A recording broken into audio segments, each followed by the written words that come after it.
వి gold trusted gold buyers మీరు తాకట్టు పెట్టిన బంగారాన్ని విడిపించి ఈ రోజు ఉన్న మార్కెట్ ధరకు కొనబడను.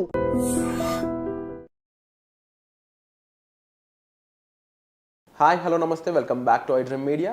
ఈరోజు మనతో ఉన్నారు జీటీఏ ఫౌండర్ అయిన విశ్వేశ్వర రెడ్డి గారు. ముఖ్యంగా లేటెస్ట్ అమెరికన్ అప్డేట్స్ గురించి సార్తో మాట్లాడదాం. Hi sir. నమస్కారం. How are you sir? Very good and you? I'm fine sir. Sir, Trump తీసుకొచ్చిన ఒక కీలక నిర్ణయంలో ఎవరైతే అక్కడ స్టూడెంట్స్ F1 వీసా మీద వెళ్ళి ఉంటారో వాళ్ళు ఆన్ క్యాంపస్ కాకుండా బయటకు వచ్చి జాబ్స్ చేయడం ఇంక నుంచి కుదరదు అని ఒక రూల్ పాస్ చేయడం జరిగింది. బట్ అక్కడున్న ఎక్స్పెన్సెస్ చూసుకున్నా, అక్కడ వాళ్ళకి కావాల్సిన అవసరాలు చూసుకున్నా అయ్యే ఖర్చులు ఇండియన్ రూపీస్లో చాలా ఎక్కువ. మరి ఇప్పుడు వాళ్ళ పరిస్థితి ఏంటి? వాళ్ళకి అక్కడ ఎంబసీ ఏమైనా సహాయం చేసే ఛాన్సెస్ ఉన్నాయంటారా? Okay, very good question. యాక్చువల్గా ట్రంప్ వచ్చేసి ఎప్పుడు కూడా ఇది అనాథరైజ్డ్ వర్క్ చేయొద్దు అనేది ఇప్పుడు కొత్త పాలసీ కాదు.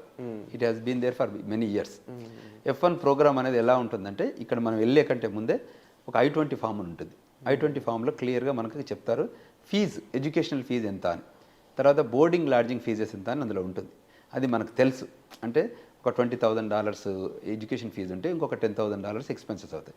సో $30,000 I-20 తీసుకెళ్ళి మనం బ్యాంకుకి వెళ్తాం. ఆర్ లేకపోతే మన ఓన్ ఫండ్స్ ఉన్నా కూడా, so what ever the outlook money, మనం యూజువల్గా మన అబ్బాయిని పంపించినప్పుడు 30 లక్షలు 40 లక్షలు అంటే ఇంకొక 10 లక్షలు యాడ్ చేసుకుంటాం, ఎందుకంటే చేతి ఖర్చులు పోవడానికి రావడానికి. అవుట్లుక్ చేస్తే మనం బ్యాంకుకి వెళ్తాం.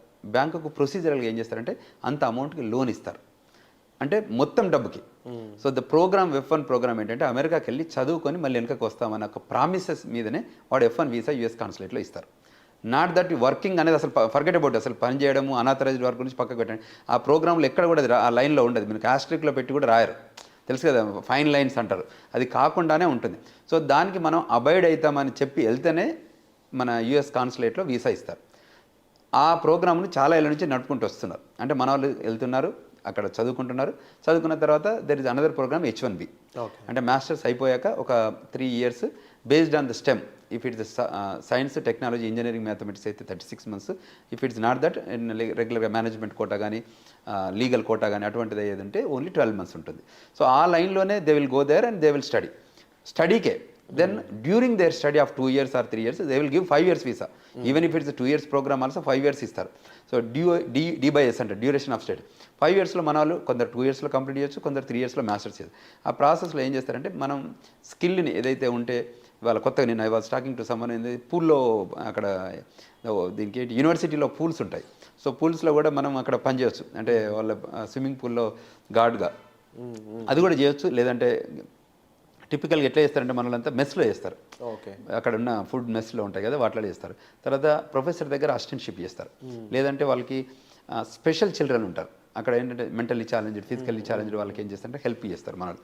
సో ఈ రూపకంగా వాళ్ళు ఆథరైజ్డ్ వర్క్, అది కూడా DS అక్కడ ఉన్న ఆఫీసర్ అప్రూవ్ చేస్తాడు. Okay, you do this 20 hours on campus. దీనికి ఇది framework. This is F1 programme. నేను దీన్ని వయలేట్ చేస్తే, ఇది కాకుండా ఇంకేం చేసినా అది వయలేషన్. ఈ వయలేషన్ ఇవాళ కొత్త కాదు, F1 ప్రోగ్రామ్ టచ్ చేయలేదు. టిపికల్గా ఇవాళ ట్రంప్ ఏం చేశారంటే F1 programme, H1 programme, birth rights, B1 B2 కూడా ఉంటుంది కానీ బర్త్ రైట్స్. సో F1లో ఏం చేయలేదు, కాకపోతే ఆడిట్ మొదలుపెట్టారు, just to site audit. H1B program ఏం చేశారు, మోర్ సైట్ ఆడిట్. అంటే ఎక్కడైతే వర్క్ చేస్తున్నారో మీరు, ఏదైతే H1Bలో ప్రోగ్రాంలో I-129లో ఉన్నారో ఆ అడ్రస్లో మీరు పనిచేస్తారో చేతిలో చెక్ ఇస్తున్నారు. ఈ స్టూడెంట్లకు మీరు అన్నారు కదా, ఇప్పుడు వాళ్ళు రాకపోతే, అక్కడ చేయలేకపోతే, ఇప్పుడు పని ఇది ఓవర్ వర్క్ ఏంటంటే మన వాళ్ళు ఏం చేస్తున్నారు, ఆ సిస్టమ్ను F1 ప్రోగ్రామ్ను కుల్లబడవడానికి కోసం వెళ్ళి ఒక సెమిస్టర్కి ఫీజు కట్టి ఇక్కడ లోన్ వచ్చి పక్కకు పెట్టి అక్కడ సంపాదించిన డబ్బుని ఇక్కడ కడుతున్నారు. ఓకే, అది వయలేషన్ టోటల్. అర్థమైంది కదా, ఇప్పుడు క్లారిటీ ఉంది కదా. సో ఎక్కడైతే వాళ్ళు అసలు ప్రోగ్రామ్ వేరు, ఇక్కడ లోన్ ఇస్తారు, మీరు ఎంత 40 లక్షలు అయితే 40 లక్షలు లోన్ ఇస్తారు. కోర్సు డ్యూరింగ్ ఏ కోర్స్ ఏమి అడగరు డబ్బు, తెలుసు కదా. మాస్టర్స్ అయిపోయాకనే అది స్టార్ట్ అవుతుంది రీపేమెంట్స్. ఇటు చదువుకుంటే కాదు.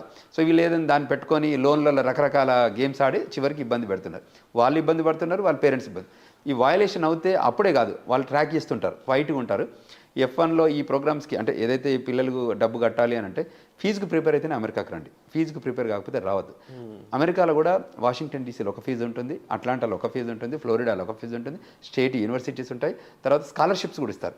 మీకు మంచి ఎబిలిటీ స్కిల్ ఉంటే go for the scholarship courses. You don't have to pay పని. మన వాళ్ళు ఏంటంటే ఇది ఒక ఫాల్స్ ప్రెస్టేజ్ వచ్చి మేమంతా అమెరికా వెళ్ళాలి, అమెరికాకి వెళ్ళి మేము ఏదో సాధించాలి, అమెరికాకి వెళ్తే ఎక్కువ డబ్బు వస్తుంది, కట్నాలు వస్తాయి, ఇంకే రకంగా అయితే ఇక్కడ సోషల్ ప్రైడ్ ప్రొఫైల్ క్రియేట్ అవుతుంది అనే ఉద్దేశంతోనే వస్తున్నారు. మిడిల్ క్లాస్ ఫ్యామిలీస్ నుంచి వాళ్ళ ప్రొఫైల్ ఏం లేకున్నా కూడా, డబ్బు లేకున్నా కూడా లోన్లో గవర్నమెంట్ స్కాలర్షిప్ వస్తే గవర్నమెంట్ స్కాలర్షిప్తో రండి, లోన్ రూపకంగా రండి. ఆర్ మీ పేరెంట్స్ అఫోర్డబిలిటీ అంటే if they can afford to send you and America అయితే రండి. కానీ ఇటువంటి వయలేషన్స్కి రావద్దు. వయలేషన్స్కి వస్తే టిపికల్గా దే విల్ ఇంకా ఎట్లుంటాయి పోర్ట్ ఆఫ్ ఎంట్రీలో ఒకసారి వచ్చి మాస్టర్స్కి వెళ్ళి మళ్ళీ ఇంట్లో పేరెంట్స్ని చూడడానికి వెళ్ళి మళ్ళీ లోపలికి వస్తారు కదా, అప్పుడు ట్రాక్ చేస్తారు. ఎప్పుడైతే పోర్ట్ ఆఫ్ ఎంట్రీలో సిబిపి ఆఫీసర్ కూర్చుంటాడు, చాలా ఉంటుంది. యూనివర్సిటీ I-20 ఇస్తుంది, ఇక్కడ కాన్సులేట్ వీసా ఇస్తుంది, అమెరికాలకు రావడానికి సిబిపి ఆఫీసర్ అప్రూవల్ ఇవ్వాలి. సో ఎన్ని స్టెప్స్ ఉన్నాయో చూసారు కదా. అంటే ఒకప్పుడు ఇవన్నీ పట్టించుకోలేదు, ఇవాళ మేము ఎడ్యుకేట్ చేస్తున్నాం యాజ్ అన్ ఆర్గనైజేషన్గా కూడా. మేము సెమినార్స్ సింపోజిజమ్స్ చేసి okay these are the quality line items you need to follow. If you cannot follow then you have to come back. If you follow you are there welcoming. ఇప్పుడు నేను been there for many years. So ఇన్నేళ్లలో మేము నేర్చుకున్నాం కదా అన్ని. If you followed all the lines, we got the green card, we got the సిటిజన్షిప్. అట్లా అంటే నేను టిపికల్గా ఇమిగ్రేషన్ చాలా బాగుంటుంది. America is the very democratic country, law of the land follow అవుతుంది. తర్వాత the land of opportunities, more employment opportunities, more educational opportunities, more business opportunities. ఇవన్నీ వేరే ఎక్కడ దొరకదు. ప్లస్ అక్కడ పుట్టిన పిల్లలకి సిటిజన్షిప్ ఇస్తారు. సో దాన్ని కూడా ఎందుకంటే బర్త్ రైట్స్ మీద కాన్సెప్ట్ వచ్చింది కాబట్టి దాన్ని కూడా మనల్ని మిస్యూజ్ చేశారు. బర్త్ రైట్స్ మేము ఇస్తే బర్త్ టూరిజం మీరు చేశారు. అర్థమైంది క్లియర్గా? కేవలం పిల్లల కోసం అక్కడ ముందుగా ఒక 3-4 మంత్స్ ముందుగా వెళ్ళిపోయి అక్కడ కంటున్నారనే విషయం వాళ్ళకి తెలిసినా కూడా దాన్ని అప్పుడే రద్దు చేయకపోవడం గల కారణం ఏంటంటే ట్రాకబిలిటీ. ఇప్పుడు ఎలా ఉంటుందంటే మనకు ఇక్కడ కొత్త ఆఫీసర్ వస్తారు కదా, ఒక కొత్త ఎస్పీ వస్తే ఏం చేస్తాడు, ఇమ్మీడియట్గా ఇంప్లిమెంట్ ఏం చేస్తాడు, చాలా గ్రౌండ్ లేదు. ఒక్కొక్క పాలసీ ఏమంటే ఫస్ట్ బిలీవ్ చేశారు. అంటే టిపికల్గా ఏంటంటే మీరు వచ్చి ప్రాపర్గానే ఉంటున్నారు అనుకున్నారు, కానీ ఎప్పటి వరకు వచ్చారంటే 98% ఫ్రాడ్ దాకా వెళ్ళింది. +or-3% ఎప్పుడు వెల్కమ్ చెప్తుంది ఎవరైనా ఇట్లా ఇమీడియట్గా యాక్ట్ చేయరు. Once it's accumulated then it is an accumulated anger. అర్థమైంది కదా మీకు? అది పర్సెంటేజ్ పెంచుకుంటూ వెళ్తే అసలు మేము అక్కడికి వెళ్ళేదే పిల్లలు కనడానికి వెళ్ళే ప్రోగ్రామ్ మీద వెళ్తే ఎలా ఉంటుంది? అక్కడ అనుకోకుండా పిల్లలు పుట్టడం వేరు, కానీ అదే ప్రోగ్రామ్ మీద చీటింగ్ చేద్దాం కంట్రీని అని వెళ్తే వాళ్ళు అబ్జర్వ్ చేస్తారు. డెమోక్రటిక్ పార్టీ మోర్ టిపికల్గా లిబరలైజేషన్ ఉంటుంది, ఇది రిజిడ్గా ఉంటుంది. Republican Party they are more nation first, rightist wing of the country. So వాళ్ళు క్లియర్గా చెప్తారు అన్నట్టు మా కంట్రీ రూల్స్ ఫాలో అయితేనే మీరు ఉండండి, లేకపోతే మేము పంపించేస్తామని ష్రూడ్గా ఉంటారు. ఇక్కడ డెమోక్రటిక్ ఏంటంటే ప్రపంచంలో ఏ గొడవ అయినా, ప్రపంచంలో ఎక్కడ అసైలం ఇష్యూస్ అయినా, ప్రపంచంలో కొట్లాడుకున్నా కూడా వాళ్ళని తీసుకొచ్చి ఈ కంట్రీలో పెట్టుకుంటుంది. మంచి ప్రోగ్రామ్ ఉంది అందులో కూడా. మొన్న ఆఫ్ఘనిస్తాన్ వాళ్ళకి మంచిగా ఇచ్చారు, వాళ్ళకి రావడం వాళ్ళకి వర్క్ పర్మిట్ ఇచ్చారు, ఫ్లైట్లలో తీసుకొచ్చి డంప్ చేశారు, దాన్ని కూడా జియోగ్రఫికల్గా కూడా డిస్ట్రిబ్యూట్ చేశారు. వాళ్ళందరికీ ఫుడ్ స్టాంప్స్ అంటారు, ఫుడ్ స్టాంప్స్ కూడా ఇచ్చారు, అంటే వెల్కమ్ చెప్పి ఇచ్చారు. బట్ ఇప్పుడున్న పోస్ట్ పాండమిక్ రెసిషన్లో America is not welcoming. So అది ప్రాబ్లం, అదే రప్చర్ తప్ప. కానీ Trump is the personality wise ఆయన ఏమంటారంటే లీగల్ ఇమిగ్రేషన్గా రండి, క్వాలిటీ పీపుల్ రండి, స్కిల్డ్ లేబర్ రండి, we welcome it. But cheat చేయడానికి వచ్చారనుకోండి, we don't welcome it, we will send you. అది సంఖ్యలు, కాళ్ళకు బంధాలు, వాట్ ఎవర్ యూ సేవ్ కనిపిస్తున్నాయి కూడా, కనిపిస్తున్నాయి చేస్తారు. అవి వయలేషన్ అయితే ఇప్పుడు నేను ట్రాఫిక్లో వెళ్తూ నేను అక్కడ ఉన్నామని కూడా నేను వయలేట్ చేస్తే నాకు కూడా హ్యాండ్ కప్ వేస్తారు. ఇట్స్ నాట్ దట్ వీళ్ళకి వేస్తారు వాళ్ళకి ఏరని ఉండదు. తప్పు చేస్తే ఎవరైనా, నేను DUIలో దొరికాను అనుకోండి, నాకు కూడా హ్యాండ్ కప్ వేస్తారు, అక్కడ వేసి పట్టుకుపోతారు. సో ఇన్ కేసు నేను అనేది అరెస్ట్ చేస్తే ఎలా ఉంటుంది, ఇక్కడ కూడా ఏంటంటే వయలేషన్స్ క్లియర్గా ఏంటంటే అంతకుముందు లా ఆఫ్ ద ల్యాండ్ పూర్తిగా తెలియలేదు, ఇప్పుడు బాగా తెలుస్తుంది. కాబట్టి ఈ law of the land follow కావాలి. మేముంది, లా ఫర్మ్స్ ఉంది, నాన్ ప్రాఫిట్ ఆర్గనైజేషన్స్ ఉంది. ఏంటంటే వీ వాంట్ టు ఎడ్యుకేట్. ఇప్పుడు మేము ముందు వెళ్ళాము ఒక 25 ఏళ్ల క్రితం, వాళ్ళని కూడా రావాలనే కోరుకుంటున్నాం. ఆ ప్రోగ్రామ్ని యూటిలైజ్ చేసుకోమంటున్నాం. మీరు అక్కడ కూడా సెటిల్ కాండి, ఎందుకంటే generation will move on. The new generation is marching towards to America. We want to welcome everyone. వాళ్ళు కూడా రావాలి, కష్టపడి చదవాలి. నేను మాట్లాడుతుంటే చెప్పామండి, $10 $12 వెళ్ళి గ్యాస్ స్టేషన్, గ్రోసరీ, లిక్కర్ స్టోర్లో పనిచేయడం ఎందుకండి? మీరు కష్టపడి చదివి మీ ఎబిలిటీ చూపిస్తే $100,000 జాబ్ ఆర్డర్ రెడీగా ఉంది. Just focus on that $100,000. Why you want ఇవంటి పని చేస్తూ భయంగా బతుకుతుంటారు.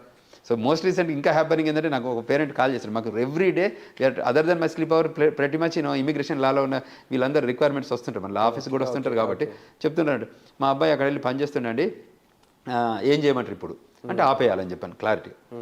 యూ షుడ్ స్టాప్ అన్నాడు. అంటే సాయంత్రం 5 తర్వాత పని చేయొచ్చా అండి అన్నాడు. అంటే ఎందుకు అన్నాను అంటే 9 to 5 వచ్చి ఆడిట్ చేస్తారట, 5 తర్వాత ఆడిట్ చేయరట అని. 5 తర్వాత CBP ఆఫీసర్కి తెలియదా, గవర్నమెంట్కి తెలియదా ఎప్పుడు వెళ్ళి ఆడిట్ చేయాలని? మనకేం తెలియదు, వాళ్ళకి ఉంటాయి. 150 దేశాల్లో ఉన్న కంట్రీ వాళ్ళని అక్కడ మేనేజ్ చేస్తుంది ఆ కంట్రీ అంటే కామన్ సెన్స్ ఉండాలి కదా మనకు కూడా.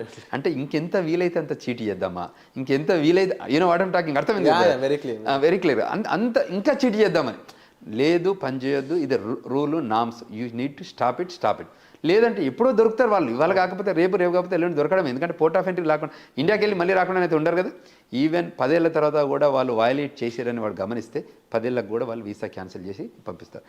యూఎస్ సిటిజన్షిప్ కూడా ఇంకా వినాలి ప్రేక్షకులు, అమెరికన్ సిటిజన్షిప్ న్యాచురలైజేషన్ సిటిజన్షిప్. ఇప్పుడు ఇండియాలో పుట్టి అమెరికా వెళ్ళిన వాళ్ళకి F1 కానీ H1 కానీ 140 కానీ 485 కానీ గ్రీన్ కార్డ్ కానీ సిటిజన్షిప్ తీసుకోవచ్చు. అమెరికన్ న్యాచురల్ సిటిజన్షిప్ వచ్చాక కూడా ఇఫ్ యూ వయలేటెడ్ అని అనుకుంటే మీ సిటిజన్షిప్ని కూడా క్యాన్సిల్ చేసి పంపిస్తారు any time until and unless you born there. అది ఇప్పుడు ఆ బర్త్ సిటిజన్షిప్ కూడా ఇప్పుడు మొదలుపెట్టాడు. ముఖ్యంగా ఫస్ట్ రూల్ ఏదైతే స్టూడెంట్స్ ఆన్ క్యాంపస్ జాబ్స్ ఇది అయితే ముందు నుంచి ఉన్న రూలే, ఇప్పుడు కాస్త కఠినత్వంగా ప్రాపర్గా మేనేజ్ చేస్తూ దాన్ని యాక్చువల్గా ఎలా ఉందో దాన్ని అలా పాటించే విధంగా వాళ్ళు రూల్స్ మార్చడం జరిగిందని సార్ చెప్పడం జరిగింది. And at the same time ఎవరైనా సరే ఇల్లీగల్గా అక్కడ ఉన్నట్లు అనిపించినా, లేదంటే మీ ఫ్యామిలీ మెంబర్స్ ఫ్రెండ్స్ ఎవరైనా సరే అక్కడ ఉండడం అనేది ఇప్పుడు ఉన్న టైంలో కరెక్ట్ కాదండి. అండ్ దానికి సంబంధించి మీకు మరింత గైడెన్స్ ఇన్ఫర్మేషన్ కావాలనుకున్నట్లయితే మీరు సార్ లాంటి ఏ పర్సన్స్ని మీరు కాంటాక్ట్ చేయొచ్చు. ముఖ్యంగా స్టూడెంట్స్ అనే వాళ్ళు అక్కడ చీప్ లేబర్కి అలవాటు పడడం, లేకపోతే చిన్న చిన్న జాబ్స్కి అలవాటు పడడం కంటే కూడా మీ స్టడీ మీద ఫోకస్ చేయండి, మీ స్కిల్ సెట్ని గ్రో చేసుకోండి. స్టెమ్ స్టూడెంట్స్ ముఖ్యంగా మీకు చాలా ఫ్యూచర్ ఉంది, గ్రోత్ ఉంది. ఆర్టిఫిషియల్ ఇంటెలిజెన్స్ అనేది చాలా బిగ్ రేంజ్లో గ్రో అయ్యే ఛాన్సెస్ కనిపిస్తూ ఉన్నాయి. ఎంతోమంది H1s మీద వెళ్ళి అక్కడ $1 lakh అలా సంపాదిస్తున్న వాళ్ళు ఉన్నారు.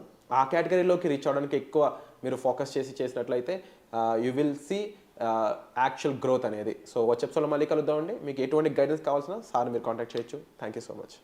Thank you.